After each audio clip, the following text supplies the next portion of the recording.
বাঁকুড়া লোকসভা কেন্দ্রে বিজেপি প্রার্থী হিসেবে নাম ঘোষণা হবার পর থেকে জোর কদমে নিজের দলের পায়ের তলার মাটি শক্ত করতে জনসংযোগে নেমে পড়েছেন বাঁকুড়া লোকসভার বিজেপি প্রার্থী সুভাষ সরকার।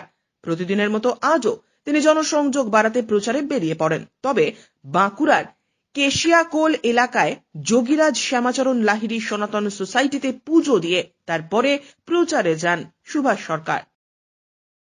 যোগীরাজ শ্যামাচরণ লাহিড়ী উনি একটি এমন উদাহরণ, একাধারে যেমন যোগী পুরুষ তেমনি উনি গৃহী মানুষকে উদ্বুদ্ধ করেছেন সমাজ সেবায়।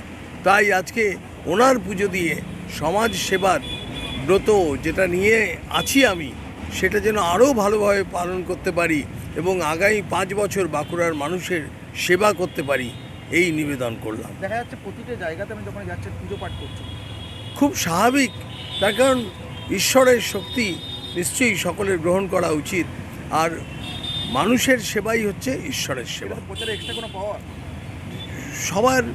সবার সমস্ত মানুষের কাছে যাওয়ার এটা একটা পদ্ধতি বৈকি, এবং মানুষের সেবা করার জন্য নিজেকে সংকল্প করা। বাঁকুড়া থেকে নবেন্দু হাটির প্রতিবেদন, চ্যানেল 24/7।